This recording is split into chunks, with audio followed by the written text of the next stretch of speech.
When it comes to how LGBT characters are portrayed in manga and anime, mostly it really depends on how much of an anime or manga junkie you are, because most likely the anime or manga containing yuri or yaoi will probably be quite platonic. Essentially, this means that its romance is light-hearted, or even that the relationship between characters could be seen more as a best friends relationship rather than partners. However, if you do go into yuri or yaoi focused romance manga, you will notice there are quite a few adult-oriented manga whom deals with the whole concept rather than just doing one gesture in a gay way. Granted, in this part the focus will not be about yuri or yaoi centered manga or anime, but instead shows where gay characters exist in and their character development.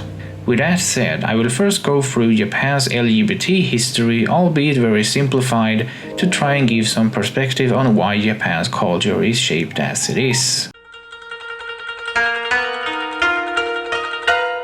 Historically speaking, Japan has never outlawed homosexuality. One major reason for this was that there wasn't a religious dogma fueling anti-gay sentiment within Japan. Instead, it was simply seen as any other sexual activity between people.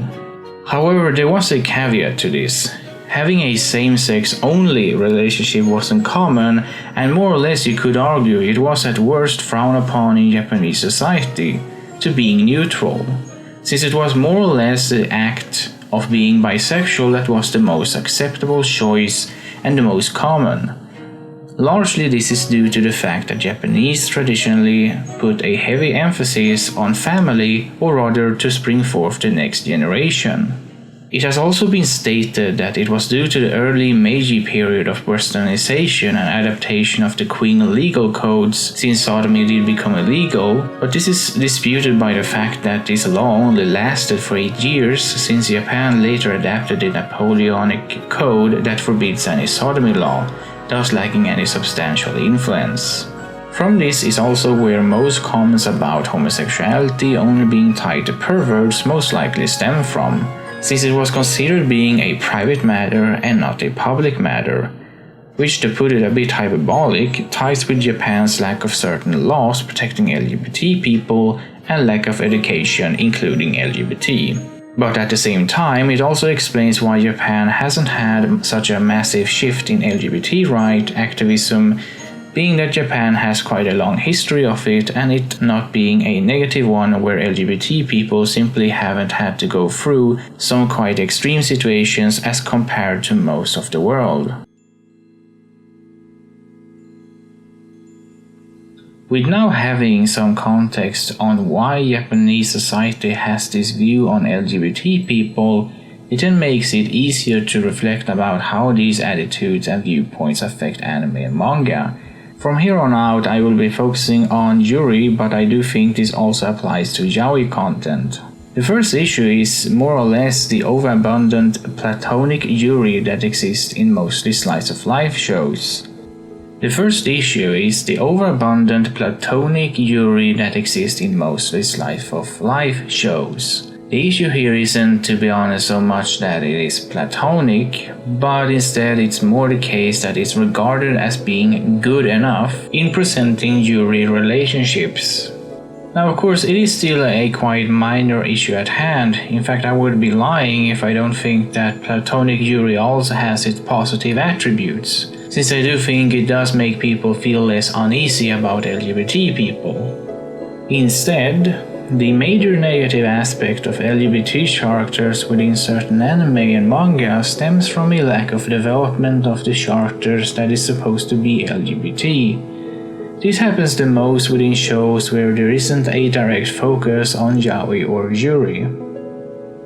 Specifically shows where the LGBT character in itself is simply minimized, in the sense that while the character may claim to like someone or even going so far to confess their love for someone of the same gender, this character's relationship development usually ends up either in a stalemate where nothing is confirmed, a dead end where essentially the character is living on a false promise, or simply them moving on. A good example of this is Suruga Kambaru from the Monogatari series. To summarize her, Suruga has a crush on the main character's semi-lover, Hitagi Senjogahara. Now, given the show's nature, it is fair to say that the romance is supposed to be a bit ambiguous. But even if we do take this into account, the best Suruga can ever hope for is either to put faith in that Hitagi becomes single, find someone else, or give up. However, the hopeful wish of Hitagi ever becoming single seems to nonetheless be quite an impossible dream rather than a possibility for Suruga.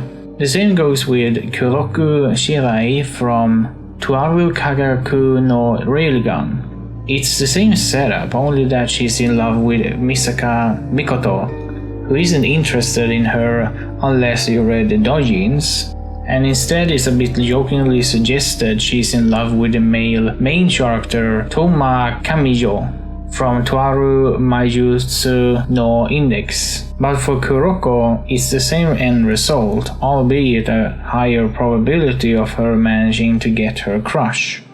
It's from here I would like to note that these type of characters within anime and manga are portrayed in a similar manner to how Japanese society view LGBT, in the sense that the social values outweighs the values of an individual. In this case, it's more or less portrayed in a way that is either the relationship just being a friendship, a teenage phase, or just being in limbo.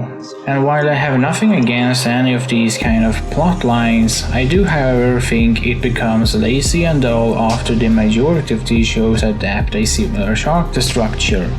Granted, you can't pinpoint to this being entirely due to social norms, since there seems to be a trend within the industry of making character interaction having little to no real impact.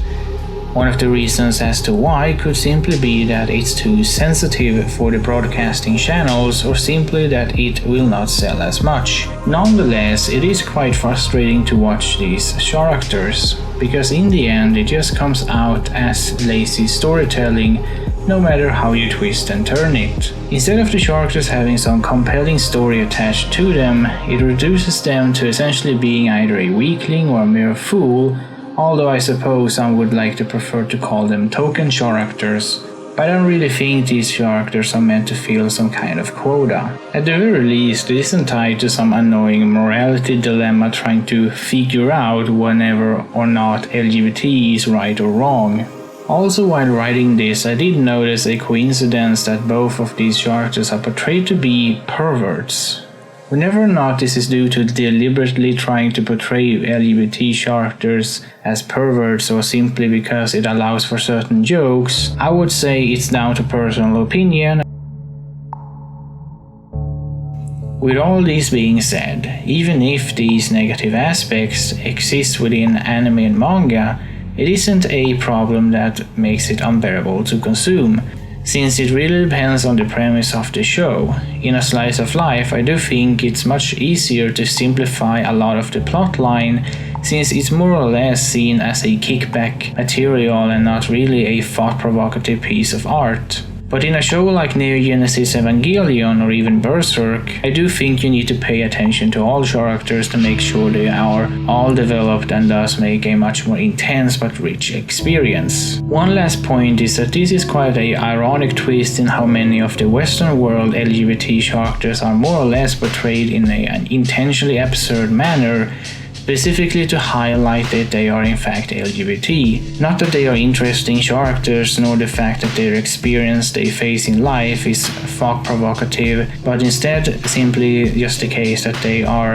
LGBT, and that somehow makes the character special, interesting and captivating. Since it shouldn't really matter whenever or not someone is gay, but instead how the plotline, character development and the goal of the character are handled, and whenever or not it's actually meant to highlight the reality of being a human and not being a pre-programmed human with preferences. In the end, perhaps there are anime and manga out there that do portray LGBT characters in a more complex manner while not having the show being focused around LGBT, since I do know that there are plenty of good yuri manga out there, some of them being Octave and The Feeling We All Must Endure. I hope you enjoyed this video and I thank you for watching, and until next time.